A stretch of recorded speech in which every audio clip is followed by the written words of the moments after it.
Itinanggi ni Congressman Sandro Marcos na sadyang hinaharang sa Kamara ang impeachment complaint laban sa kanyang ama. May hamon naman ang isang kongresista kay Zaldico na gusto raw tumestigo laban sa Pangulo. Nasa frontline ng balitang yan, si JC Cosco. Hindi haharangin ng Kamara ang anumang ihahaing impeachment complaint.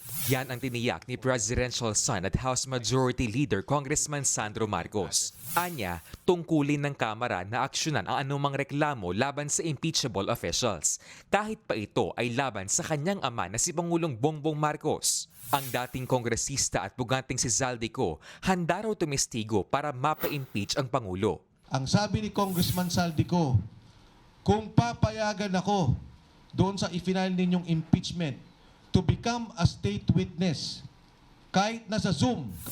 Tinablayan ni Batangas Representative Jervil Luistro, chairperson ng House Committee on Justice, na siyang dumidinig sa mga impeachment complaint. Kung tetestigo raw si Ko, kailangang umuwi ito sa bansa. Lahat po ng ebidensya supporting the impeachment complaint has to be sworn in before the Justice Committee. He has to come home. Ganon? Definitely. Si Ko ang nagdawit kay PBBM sa issue ng umano'y budget insertions. Pero isa rin si Ko sa itinuturing na big fish sa flood control scandal. Wanted din siya. Noong Miyerkules, naipadala na sa opisina ni House Speaker Bogie D ang unang impeachment complaint laban sa Pangulo. Ilan sa mga inilatag na grounds sa reklamong yan ay culpable violation of the Constitution, betrayal of public trust, pati graft and corruption.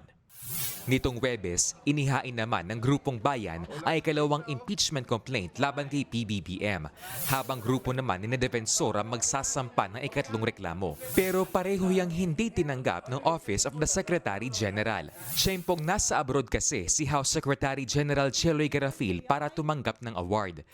Base sa House rules, dapat ma-file ang isang verified impeachment complaint sa opisina ng House Secretary General saka ire-refer sa House Speaker.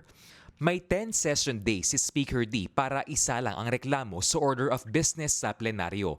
Mayroon namang 3 session days para ma-refer ito sa Committee on Justice. Pinalaga na ng mga naghain ng reklamo ang hindi pagtanggap ng House Section Office sa impeachment complaints. Pero depensa ni Lanao del Sur Representative Zia Alonto Adyong, hindi raw casual, clerical transaction o ministerial ang pagtanggap ng impeachment complaint, kundi isang formal constitutional act na dapat ay naaayon sa House rules. Nagbabalita mula sa Frontline, JC Cosico, News 5. Mga kapatid, Jess De Los Santos po ang inyong kasangga sa paghahatid ng balita para sa may alam at may pakialam. Para sa tuloy-tuloy na makabuluhang balitaan, mag-follow at mag-subscribe na sa social media pages ng News 5.